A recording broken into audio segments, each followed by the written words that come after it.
Good evening. Thank you for being here tonight to look over the budget plan for Sopris Elementary. My name is Emily Lambert, and I am one of the school leaders in the Rain Fork School District.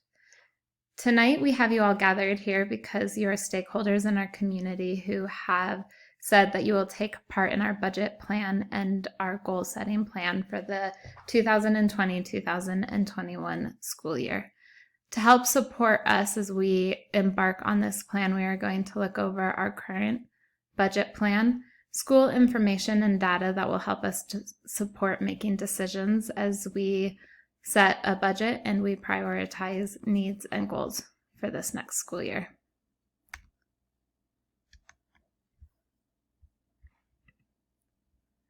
Sopris Elementary School is located in the small town of Glenwood Springs, Colorado in the Roaring Fork Valley.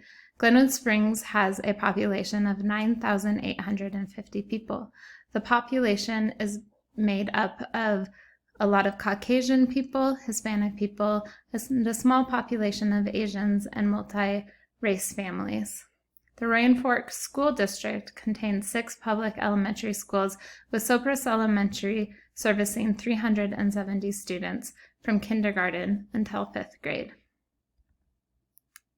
As we built the budget, we looked at our demographics, we looked at our academic performance in the years past, and the accountability measures that shows us how Sopris Elementary School is doing in its growth and its performances. We looked at our school improvement plans and how it needed to continue or be changed, and at the school funding per pupil. Let's pause and look at the school data of Sopris Elementary School. The first thing we're going to look at is the ethnicity of our students. The demographic information of each of our students is collected upon enrollment. Our office staff enters in the information into an electronic data system where data sets can then be pulled and analyzed for budget building and school improvement plans. The data included is needed information that helps us to make these plans. We gather the students' ethnicity, their eligibility for free and reduced lunch, and educational needs such as English language learning support and special education needs. We have a 7.6% of our population that is on an individualized education plan. These programs cause a higher per pupil cost amount for education to provide a rich learning environment where every student can succeed in learning. The demographic data is used to show the need for different state, federal funding that we have as a school. It also shows us hard numbers to look at and gives us data over years. Using this data set when building a budget helps us to be able to look at the past year, the student population, and how our student needs have impacted the spending needs of the school. This is supported by looking at student achievement data at the same time. So let's move over to our academic data and improvement plan. Looking at our achievement data helps us in the process of building our budget because it shows us the needs that our students have and where we might need to put extra funding to implement a program to help students who are not achieving at the rate that we would like them to achieve. The academic data at Sopris shows white students achieving above the state average in both English language arts and math, while the Hispanic students are achieving well below the state average. These numbers and the data that shows us the different achievement rates of students of different ethnicity shows us that Sopris Elementary School needs to implement plans that supports their English language learners. This data is collected through standardized testing each year for students in the 3rd grade and up. This bar graph impacts the goals of our school as focuses need to be placed on the academic success of our Hispanic students. This impacts the budget of the school as a strong ELA program is needed, and it also causes a higher price per pupil. When we start to look at the financial data, we look at it over years, and we also look at the way that it was spent so that we can look at this data to help support us in the next year and building a new budget.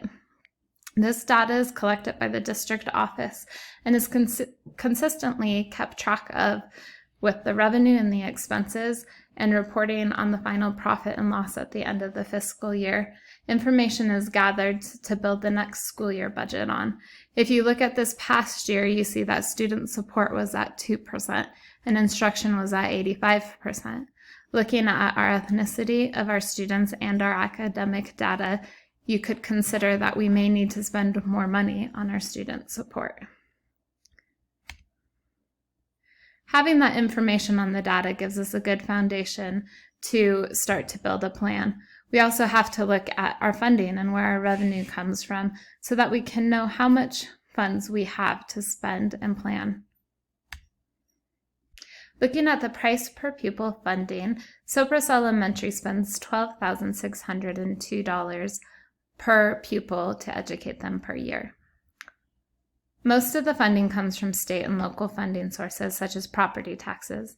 Knowing the funds for the school sets up the budget process to know what amount of finances the school has to spend to run an educational year set up for its student population and academic needs. From there, the spending is broken down into different categories to support the program needed for the school. These percentages give a clear picture to where the funds are going in the school funding. The revenue for the 2019-2020 school year came from state and local funding and from mill levies and also from grants being awarded.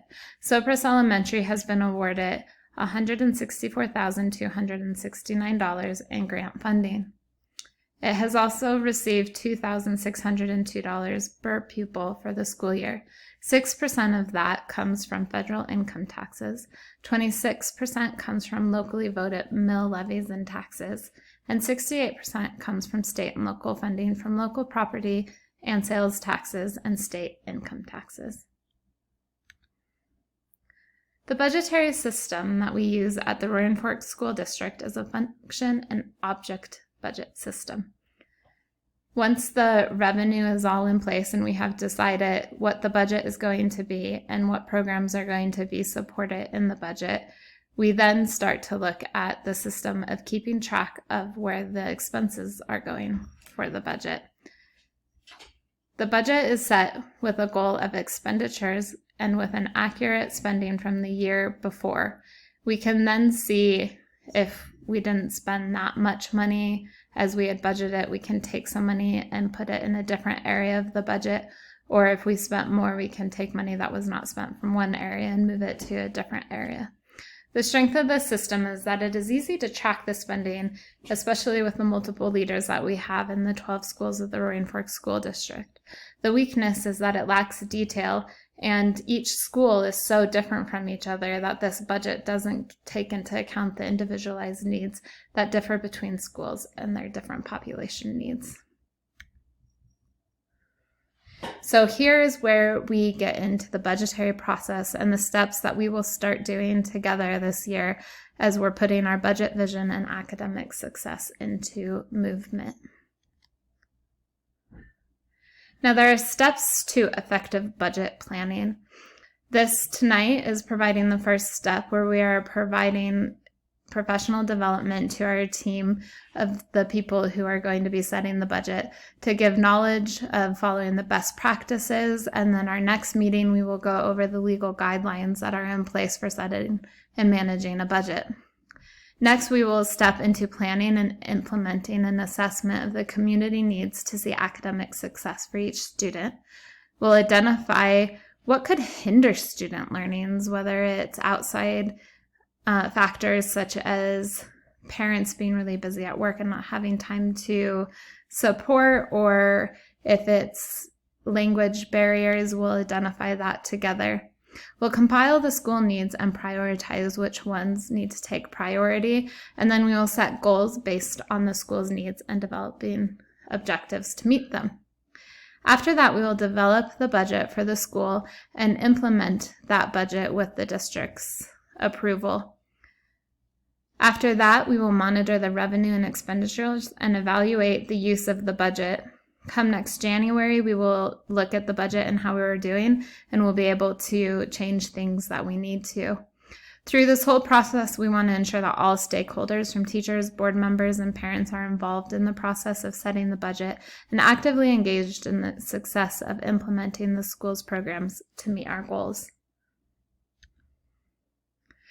The budget timeline for Sopris Elementary School, which you have one that is further written out in more detail in the brochure that you will take home with you tonight, is to start in March building and developing our team. So right now we've done that. We're in our first professional development opportunity, and our next one will be coming up in the next couple of weeks. From here, we'll set our goals and we'll start to set the budget needs. In April, we'll analyze the data to assess our new community needs, as we have new standardized testing scores to look at. And we'll also be able to see if our goals of supporting our ELL students has been successful. In May and June, the district will prepare and finalize our budget, and they'll release it for the next school year. June through March, we'll develop and monitor the budget through budget needs, such as counting pupils, to have revenue released, audits to check spending accountability, grant writing and reporting, profit and loss reporting, and collecting revenue numbers for the next school year's budget to be set on. All year, we will ensure that stakeholders are involved in each step of the budget through town halls, teams for vision and goal setting and accountability, and also sending out surveys. At Sopris, we are excited to work together as a community to continue to build programs that support the student learning and to offer an excellent education with budget transparency. I want to thank each of you for being involved in the process. I know you are giving a lot of time to help us to set and prioritize needs and goals for our school and to set the next school year's budget. Here's to a great year full of academic success.